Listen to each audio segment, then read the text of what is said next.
Hai teman-teman, selamat datang di channel artikel YouTube. Channel pertama cerita Kenshin. Kali ini admin upload lagi ya. Terima kasih.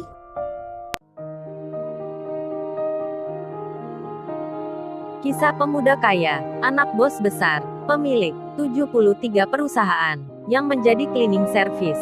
Episode 201, Patolongnya, bawa cleaning service. Yang kurang ajar ini, keluar dari sini. Gua muak melihatnya. Kalau bisa pula, sampaikan pada orang HRD. Pecat dia di siang ini. Suruh pulang saja, biar jadi pengangguran. Security-nya pun melihat, seorang yang baru saja dimaksud. Dan akhirnya, Kenshin disuruh oleh salah satunya agar mau keluar mengikuti. Kenshin pun berjalan, meninggalkan ruang kantor itu. Si Iwan sendiri masih di tempatnya. Ia tadi suruh keluar seperti Kenshin.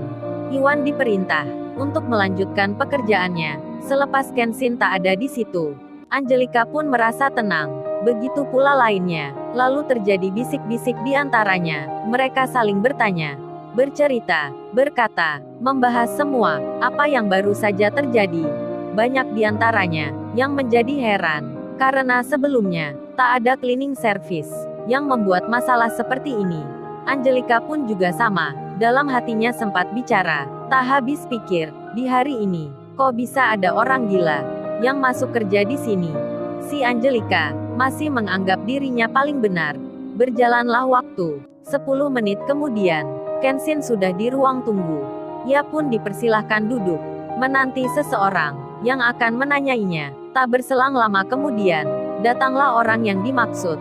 Kenshin itu dipanggil. Segera ia diinterogasi, ditanyai macam-macam. Sampai akhirnya, Kenshin itu mendapatkan vonis. Jika dirinya bersalah, orang itu pun memutuskan, seperti apa yang dipesankan. Kenshin, dengan secara sepihak, dirinya diberhentikan kerja tanpa surat peringatan, yang biasa pada umumnya. Karena hal tersebut dirasa sekali tak adil. Kenshin kini mulai bicara. Dirinya tak menerima akan peraturan seperti itu. Kenshin itu berucap, maaf ya mbak, ini perusahaan, apa milik pribadi ya? Kok seenaknya gitu? Memberhentikan orang, langsung begitu saja, tanpa SP1, SP2 dan seterusnya. Apa gini ya cara kerjanya? Staf kantor HRD itu lalu bilang, wah, berarti beneran nih ya, kata Mbak Angelika itu, masnya ini berani melawan perintah. Terbukti saja saat ini, sudah membantah pula. Ingat ya, bukannya masnya ini adalah pekerja biasa, tugasnya ya hanya menurut, tak ada hak mas ini menjawab. Apalagi pakai protes segala, kalau dipecat ya sudah jangan marah. Kenshin menjawab lagi, kalau gitu, apa bedanya kita ini dengan budak ya mbak? Jangan mentang-mentang gitu dong. Kita memang pekerja biasa, lantas bisa diperlakukan seenaknya. Si orang HRD itu pun malah menjadi marah mendengarnya. Lalu ia pun bertanya, emangnya siapa kamu itu? Kok gaya gitu bicaranya? Cleaning service aja pakai logika. Udah saya putusin kamu siang ini. Berhenti kerja, lalu pulang, tinggalkan perusahaan ini. Mendengar hal itu, Kenshin mau tak mau, ia pun menelpon orang yang disebut ayahnya kemarin, yang merekomendasikan dirinya saat masuk kerja di sini. Telepon pun tersambung, lalu mendapat jawaban, halo mas selamat pagi, ada yang bisa saya bantu ya? Saat itu handphonenya Kenshin disengaja dalam kondisi loudspeaker, hingga bisa terdengar keluar. Orang HRD itu pun mendengar suara yang bicara di telepon itu. Mirip sekali dengan seseorang yang dirinya kenal. Kenshin pun menjawab, Pak saya ini baru saja diberhentikan kerja oleh orang HRD. Apa perlu saya langsung pulangnya? Kenshin bicaranya agak tertawa kecil. Yang ditelepon itu pun menyahut, loh mas kok bicara gitu? Siapa itu yang berani memberhentikan? Makin heran orang HRD itu. Konsentrasinya semakin menjadi, karena ia merasa yakin suara itu memang dikenalnya. Kenshin pun menjawab lagi, ini pas saya ada di ruang kerjanya. Ini pun mau disuruh pulang. Waduh siapa itu ya, yang mutusin gitu? Kok berani sekali? Saya mau bicara dengan dia. Mas Kenshin, bisa minta tolongnya, sambungkan ke orangnya. Di waktu itu ada di dalam kantor, hanya Kenshin dan staf HRD tersebut. Telepon yang jadul itu, kemudian loudspeakernya dimatikan oleh Kenshin, dan segera diberikan ke orang yang dimaksud. Sambil Kenshin bilang, "Ini Mbak, ada yang mau bicara." Handphone itu pun diterima. Kemudian, orang yang bernama Pahiko, yang ada di telepon tersebut, bicara menyapa, "Halo, ini saya bicara dengan siapa ya?" "Ini saya Hiko Kohiro." Lalu staf HRD itu menyebut namanya sendiri. Kemudian ia berucap, "Halo Pak Hiko, ini saya Winda." "Iya, ada apa ya Pak, kok telepon di sini?"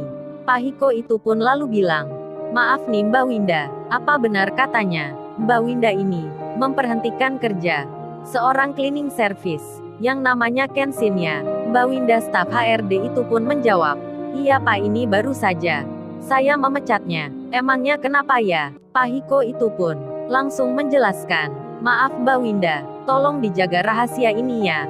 Jangan sampai diceritakan ke yang lainnya. Saya mau memberitahukan informasi sedikit, agar Mbak Winda jadi mengerti.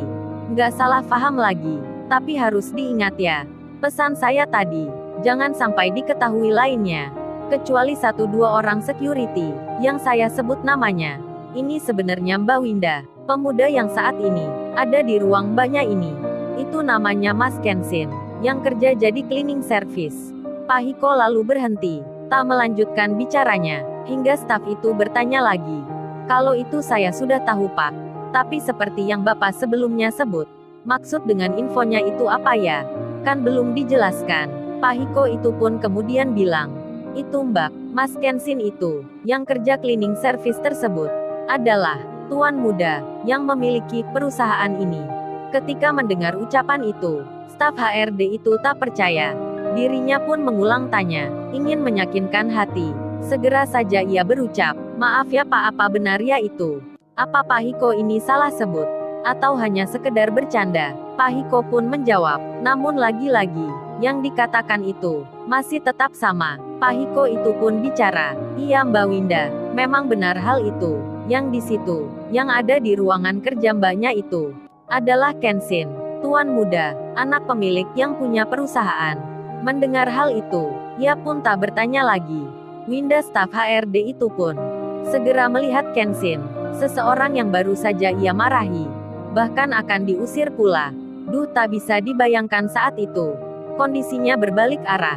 Hanya dalam hitungan menit, Winda yang melihat ke Kenshin, sampai-sampai tangannya yang memegang handphone itu menjadi bergetar. Lalu, bagaimana kisah selanjutnya? Subscribe channel ini untuk episode berikutnya. Terima kasih. Jangan lupa ya guys, untuk kelanjutan ceritanya ada di Artikel YouTube. Jangan lupa subscribe ya guys, dan tekan notifikasinya